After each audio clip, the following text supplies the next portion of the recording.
मैं मानवी ठाकुर, आप देख रहे हैं न्यूज 24 फास्ट एक्सप्रेस। आज की कुछ खास खबरें। वृंदावन हिंदू सनातन पदयात्रा आज धूमधाम और हरिभक्ति के उल्लासपूर्ण माहौल के बीच पावन धरा वृंदावन पहुंची। पदयात्रा के नगर प्रवेश करते ही फूल वर्षा, भजन कीर्तन और राधे राधे के जयघोष से वातावरण भक्तिमय हो उठा। चारों दिशाओं से उमड़े लाखों श्रद्धालुओं ने हाथ उठाकर अपनी उपस्थिति दर्ज कराई। शहर में उत्सव जैसा दृश्य दिखाई दिया। पदयात्रा आगमन के उपलक्ष्य में भव्य संत मिलन समारोह का आयोजन किया गया। आपको बता दें कि समारोह में पंडित धीरेन्द्र कृष्ण शास्त्री सहित कई प्रतिष्ठित संत महात्माओं ने शिरकत कर कार्यक्रम की शोभा बढ़ाई। मंच से साधु संतों ने सनातन धर्म की रक्षा, गौ रक्षा, भारतीय संस्कृति के संरक्षण, सामाजिक एकता एवं सद्भाव के संदेश को प्रखरता के साथ आगे बढ़ाने का आह्वान किया। समारोह में उपस्थित संतों और श्रद्धालुओं ने हिंदू राष्ट्र संकल्प को मजबूत करने की सामूहिक शपथ ली। धर्म, संस्कृति और राष्ट्रीय मूल्यों की रक्षा के लिए एकजुट होकर कार्य करने का संकल्प सभा में बार बार गूंजता रहा। बता दें कि कार्यक्रम में महिलाओं, युवाओं और विभिन्न सामाजिक संगठनों की भारी भागीदारी देखने को मिली। हिंदू सनातन पदयात्रा के वृंदावन आगमन ने पूरे क्षेत्र में धार्मिक उत्साह का माहौल बना दिया। पदयात्रा आगे के पड़ाव की ओर रवाना हो गई। वहीं श्रद्धालुओं के मन में आध्यात्मिक ऊर्जा और सनातन गौरव की नई उमंग देखने को मिली। यही समय है, सही समय है, वापस आओ। और उसके लिए जो मंडल गांव-गांव में बने, उनकी प्राथमिक जिम्मेदारी यही होगी कि धर्मांतरण होने ना पावे और जो हो गए वो घर कैसे वापस आ गए। ये कार्य यदि चौथा वो मंडल के अंदर ही करना है, मंडल के साथ ही करना है। मंडल का मतलब बागेश्वर धाम नहीं, आप चाहे जिस मंडल से जुड़ जाना, अपना नया भी बना लेना, पर मंडल इसके लिए बनाना कि हमारे पहले गांव में एकता हो। गांव में एकता होगी तो शहरों में होगी, शहरों में होगी तो प्रदेश में होगी, और प्रदेश में होगी तो देश में एकता होगी। और पांचवा और अंतिम संकल्प कौन कौन पदयात्री लेकर जाना चाहते? ब्रिजरज को माथे लगाओ। और धन्य है सभी पदयात्री, इतना अपार कष्ट आपको हुआ, इतनी पीड़ा आपको उठानी पड़ी। हम विशेषतया ब्रजवासी और पदयात्री जो तीनों प्रदेशों में मिले भी हैं, उन सबको हम हाथ जोड़कर क्षमा मांग रहे कि भैया आप बड़ी आशा अपेक्षा के साथ दिन दिन भर धूप में खड़े रह करके पदयात्रा का दर्शन करने आए थे। आपको बहुत धक्का लगे होंगे, बहुत चोट भी लगी हुई होगी, थोड़ी मोड़ी चोट लगी होगी, पर आपने अपनी श्रद्धा नहीं खोई, समर्पण नहीं खोया। धन्य है आपकी श्रद्धा, धन्य है आपकी आस्था। हम बार बार आपको धन्यवाद कर रहे हैं। मात्र 5 रिश्तेदार या 5 मित्रों। दूसरा प्रण भगवान अभियान। क्या? भगवान अभियान। अपने हर घर के बाहर जो आप ये धर्म ध्वज लेकर आए हैं, जो लेकर आए वो लेकर जाना, अपने घर पर लगाना और सबको बताना। तीसरा प्रण भी मानना बहुत जरूरी है। मात्र 5 मान लो तो भैया अपनी पदयात्रा सफल हो जाए। तीसरा प्रण है साधु संतों का कमंडल और बागेश्वर धाम का मंडल। जब जब देश के हिंदुओं पर खतरा आएगा, सबसे आगे आएगा। चाहे 1000 काम छोड़ने पड़े, 100 काम छोड़ने पड़े, इस पदयात्रा के मध्य में बहुत से आर्मी वाले जो आर्मी में हैं, वो सैनिक वीर आए और हमने कहा कि आप जो सेवा क्यों छोड़ के आ गए, ड्यूटी क्यों छोड़ के आए? बोले गुरुजी हमने 15 दिन की छुट्टी ली है, देश की सेवा को हम कर ही रहे हैं, पर देश के अंदर भी एक सेवा जरूरी है। सनातन बचेगा तो हमारी वहाँ की लड़ाई थोड़ा कम हो जाएगी, वहाँ हमें थोड़ा सुकून मिलने लगेगा, इसलिए हम आपके साथ आएंगे। तो तीसरा संकल्प है साधु संतों का कमंडल और बागेश्वर धाम का मंडल। हम सबको गांव-गांव में एक मंडल गठन करना है और उस मंडल के द्वारा अनेक धर्मांतरण, जीर्ण शीर्ण पड़े मंदिर और गांव भर में हर 1-2 महीने में एक यात्रा निकालनी है, गांव की सनातन हिंदू एकता पद यात्रा। चौथा श्री आचार्य इंद्रेश उपाध्याय जी, खूब प्रेम, खूब लाड़ दुलार, खूब कृपा। और एक नाम हम लेकिन लेना बहुत आवश्यक है इस क्रम में। ये पदयात्रा में आप जो 10 दिनों तक भंडारा पाते रहे ना, वो गौरी गोपाल आश्रम की कृपा है। ये एक बार ताली जोरदार बजा करके धन्यवाद। ऐसी अभूतपूर्व, पहले ही दिन जब बैठक हुई थी तो आपने मंच से कहा था, महाराज जी आप पदयात्रा करके लोगों को लाओ, हम खिलाएंगे। ये बड़ी कृपा हुई। आपने भी बड़ी कृपा की, महंत जी ने भी बड़ी कृपा की, सभी महापुरुषों ने कृपा की। बीच बीच में बहुत से महापुरुष कोई ना कोई आते रहे। ब्रजवासियों को, हरियाणा वालों को, दिल्ली वालों को रास्ते में धक्का जरूर लगा होगा, पर एक बात कहना चाह रहे, ये धक्का आपके बच्चों को भविष्य में दूसरे मजहबियों का धक्का न लगने देगा।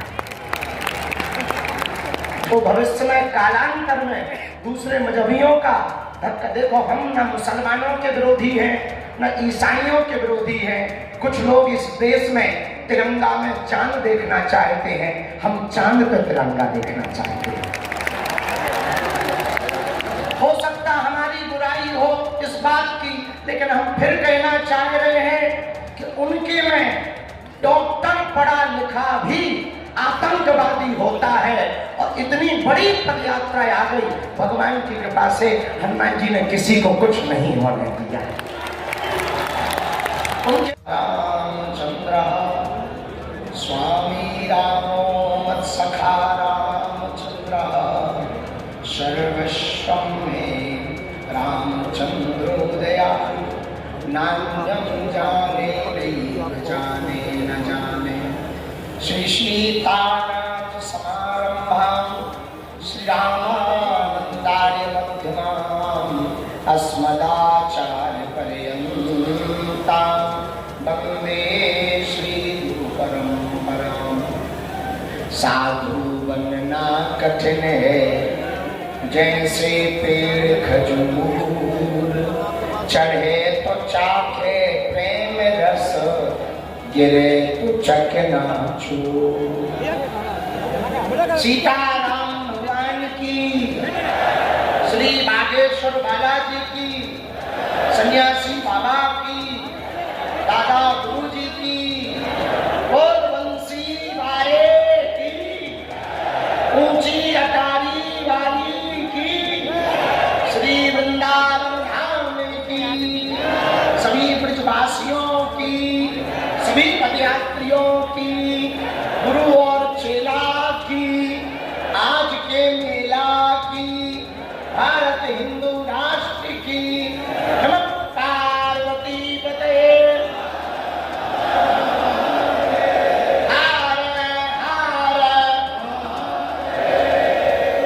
पंचासी सभी संतजन, ज्येष्ठ भ्राता, अनुज, आचार्य, महंत, गोसाई, सेवायत परिवार, सभी ब्रजवासी, आप सबके श्री चरणों में साष्टांग दंडवत प्रणाम दास। आपकी कृपा बनी रहे। सभी तीर्थ पुरोहित पंडा यहाँ सन्मुख में भी, बाएं तरफ में और दाएं तरफ में संतजन को सन्मुख में भी विराजमान है। हम आप सबको प्रणाम करते हैं। देश के प्राण, सरहद पर खड़ा जवान और खेत का खड़ा किसान, वो भी सामने हैं। पूरे ब्रजवासी हैं, सभी पदयात्री हैं, और कुछ लोग यहाँ तन से हैं। कुछ लोग तन से तो बांके बिहारी के वहाँ दर्शन करने की लाइन में है, पर मन उनका यही है। कई लोग घर बैठ करके देख रहे हैं, कई लोग लाइव देख रहे हैं, कई लोग केवल वहां रोड पर सुन रहे, कुछ बगल के भंडारे में सुन रहे। जो जो जहां जहां है, आप सबके हृदय में जो राम जी हैं, हम उनके चरणों को प्रणाम करते हैं। भैया 7 नवंबर वो तारीख थी जब 1966 में धर्म सम्राट स्वामी करपात्री जी महाराज गौ माता का आंदोलन लेकर दिल्ली गए थे और उन पर गोलियां चली थी। लेकिन 7 नवंबर 2025 वो तारीख थी जब प्रातः काल 10 बजे आदिशक्ति कात्यायनी माता मंदिर शक्ति की नगरी से भक्ति की नगरी की पदयात्रा प्रारंभ हुई। माया की नगरी से माधव की नगरी तक की पदयात्रा प्रारंभ हुई और अभूतपूर्व बात यह कि उस पदयात्रा का प्रारंभ वाल्मीकि भगवान के पूजन के साथ हुआ और पदयात्रा बड़ी, कभी जवानों को समर्पित की, कभी देश के किसानों को समर्पित की, कभी सिखों के 9वें गुरु श्री तेग बहादुर जी और उनके परिवार में जो हिंदुओं की रक्षा के लिए अपनी शहादत दी उनके लिए समर्पित हुई, कभी शहीदों के लिए दिवसीय यात्रा रही। हर वर्ग, हर पंथ, सब संत, सभी मतों वाले, क्या बालक क्या वृद्ध, जहां देखो दिल्ली, हरियाणा, उत्तर प्रदेश, सभी जगहों पर केवल और केवल पदयात्रा के साथ कदम से कदम सब मिला करके चल रहे हैं। अवसर के कि हमारी पीढ़ी एक ऐसे संत को देख पा रही है जो भारत में इतिहास रच रहा है। जिन संतों की परंपरा को हमने किताबों और शास्त्रों में पढ़ा था, वे परंपराएं हमें अपनी आंखों के सामने साक्षी लग रही हैं। लोग कहते हैं कि चमत्कार क्या है। उन लोगों को इस पूरी यात्रा का ऑब्जर्वेशन करना चाहिए, इस पर रिसर्च करनी चाहिए और यहाँ आकर देखना चाहिए कि इससे बड़ा चमत्कार और क्या होता है। एक 28-29 साल के युवा संत ने ठान लिया कि वो भारत के हिंदुओं को एक करेगा, भारत के हिंदुओं में मौजूद जाति पाति के भेदभाव को मिटाएगा। तो उसके पीछे कैसे लोग साथ हो गए, देश के सभी साधु संत हो गए और आज वो इस यात्रा के विराम दिवस पर थोड़ा थके जरूर हैं।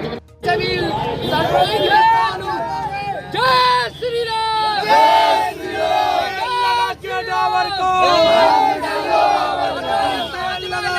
जन्मभूमि, ये जो ताजमहल है वो भी हमारा एक राममहल है, शिव जी सेवालय है वो। और जन्मभूमि की बात ऐसी है भैया, सुनो, अयोध्या हमारी है गई, अब बारी है हमारी जन्मभूमि की। और जन्मभूमि पे हमारी जीत हिंदू की होगी 100% होगी।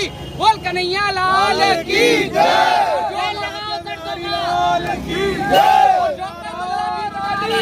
वो धड़ से अलग कर दिया जाएगा भैया, सीधी बात है। बोल राधा रानी की जय।